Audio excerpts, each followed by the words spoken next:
नमस्कार दोस्तों, मैं हूं अनामिका सिंह और मैं स्वागत करती हूं आपका पिनेकल कैरियर इंस्टीट्यूट के यूट्यूब चैनल में। आज की क्लास में हम साइंस का एक टॉपिक पढ़ेंगे जिसका नाम है रेस्पिरेटरी सिस्टम। रेस्पिरेटरी सिस्टम, जिसे हिंदी में श्वसन तंत्र कहा जाता है। श्वसन क्या होता है? हमारे द्वारा जो सांस ली जाती है ऑक्सीजन के रूप में, वो श्वसन कहलाता है। लेकिन इससे काफ़ी सारे क्वेश्चन बनते हैं। जैसे आज की क्लास में हम दो चीज़ों को पढ़ेंगे। सबसे पहले पढ़ेंगे रेस्पिरेटरी ऑर्गन्स यानी श्वसन अंग, मतलब कौन कौन सी चीज़ें किस किस से सांस लेती हैं, ये क्वेश्चन बनते हैं। तो सबसे पहले तो हम ये पढ़ेंगे। दूसरी चीज़ फिर हम पढ़ेंगे श्वसन वर्णक यानी रेस्पिरेटरी पिगमेंट। जैसे कि आपको पता होगा कि ब्लड का कलर जो रहता है वो रेड रहता है, लेकिन किसके कारण से होता है?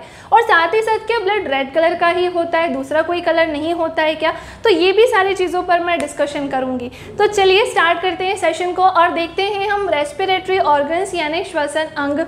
सबसे पहले तो स्कॉर्पियन आपके सामने यानी कि बिच्छू। बिच्छू तो सभी लोग जानते होंगे, नाम भी सुना ही होगा। अब बात ये आती है कि बिच्छू सांस किससे लेता है? तो बिच्छू सांस लेता है बुक लंग से। किससे सांस लेता है? बुक लंग से सांस लेता है। और इसके बाद एक कॉकरोच। कॉकरोच किससे सांस लेता है? तो ये ट्रैकिया से लेता है। ये बहुत इंपॉर्टेंट है, इससे ज़्यादा क्वेश्चन बनते हैं। आपको केवल ह्यूमन का ही याद होगा, लेकिन ह्यूमन के साथ आपको सबके बारे में स्टडी करनी होगी। तो कॉकरोच जो है वो ट्रैकिया से सांस लेते हैं। बर्ड्स यानी पक्षी किससे सांस लेते हैं? तो ये लंग से सांस लेते हैं। मैमल्स यानी जितने भी स्तनधारी हैं वो किससे सांस लेते हैं? तो वो लंग्स से लेते हैं। अर्थवॉर्म यानी केंचुए की बात करें तो केंचुआ जो रहता है ये स्किन से सांस लेता है। लंग्स मत बता देना, गड़बड़ हो जाएगी। अर्थवॉर्म स्किन से सांस लेता है। फिर नेक्स्ट है हमारे पास फिश। फिश, अब सबको लगता है फिश गिल्स यानी गलफड़ों से ही सांस लेती है। ये बिल्कुल सत्य है, लेकिन इसके ना दो अपवाद हैं, इसके दो एक्सेप्शन हैं। एक्सेप्शन क्या है इसके? एक तो रहता है वेल फिश और दूसरा है डॉल्फिन। ये दोनों फिश इसका अपवाद है। क्यों? क्योंकि ये दोनों ही लंग्स से सांस लेती हैं। इसके अलावा जो भी फिश होंगे वो किससे सांस लेंगी? गिल्स यानी गलफड़ों से।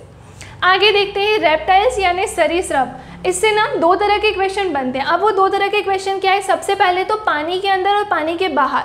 रेप्टाइल्स, यदि कोई सरीसृप पानी के अंदर है तो वो गिल्स से सांस लेगा यानी गलफड़ों से सांस लेगा, और यदि कोई सरीसृप पानी के बाहर है तो वो लंग्स से सांस लेगा। इस चीज़ का विशेष रूप से ध्यान रखना है कि पानी के अंदर किस चीज़ से सांस ली जा रही है, बाहर किस चीज़ से ले रहे हैं, मिट्टी के अंदर किस चीज़ से सांस ली जा रही है। वो सारी चीज़ें मैं आपके सामने लेकर आई हूँ। अब है हमारे पास फ्रॉग। ये सब तो हमने पढ़ लिया है। फ्रॉग से तीन तरह के क्वेश्चन पूछे जाते हैं। जैसे फ्रॉग यदि पानी के अंदर है, फ्रॉग मतलब हिंदी में मेंढक। मेंढक यदि पानी के अंदर है तो वो गिल्स से सांस लेगा। यदि वो जमीन के अंदर है, ये भी पूछा जाता है कि जमीन के अंदर है तो किससे सांस लेगा? तो वो स्किन से सांस लेगा। और यदि जमीन के ऊपर है तो ऑब्वियस सी बात है फिर वो लंग्स से सांस लेगा। यहाँ पर हमने केवल ये पढ़ा है श्वसन अंग यानी कि कौन सी चीज़ किस चीज़ से सांस लेती है। आई होप आपका ये डाउट क्लियर हो गया होगा। आगे आते हैं अब हम दूसरे पार्ट की तरफ, जो कि है श्वसन वर्णन या वर्णक यानी कि रेस्पिरेटरी पिगमेंट। इसकी यदि मैं बात करूं तो तीन प्रकार के होते हैं। एक तो होता है हीमोग्लोबिन, दूसरा है हीमोसाइनिन, तीसरा है हीमोलिम्फ। हीमोग्लोबिन की बात करें तो इसका जो इसमें जो ब्लड का कलर रहता है रेड होता है। अब आपको सबको पता होगा कि ब्लड का जो रेड कलर रहता है किसके कारण होता है? हीमोग्लोबिन के कारण होता है। अब ये पूछा जाता है एग्जाम में कि इसके एग्जाम्पल कौन कौन से होते हैं, ऐसी कौन सी चीज़ है जिसका ब्लड रेड कलर का होता है? होता तो हीमोग्लोबिन के कारण है। तो एग्जाम्पल है मैमल्स और बर्ड्स यानी स्तनधारी, और जितने भी बर्ड्स होंगे उनका जो ब्लड रहता है वो रेड कलर का होता है।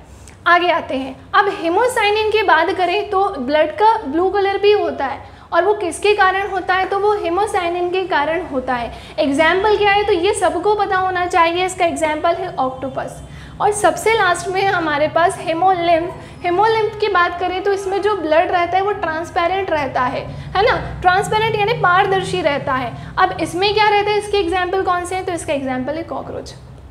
तो आई होप आपके ये डाउट क्लियर हो गया होगा कि ब्लड का कौन सा कलर कैसे होता है, किसके कारण होता है, एग्जाम्पल क्या होते हैं, और श्वसन अंग भी हमने पढ़ लिया है। यदि आपको ये वीडियो पसंद आई है तो इसे ज़्यादा से ज़्यादा शेयर करिएगा और चैनल को सब्सक्राइब और लाइक करना नहीं भूलिएगा।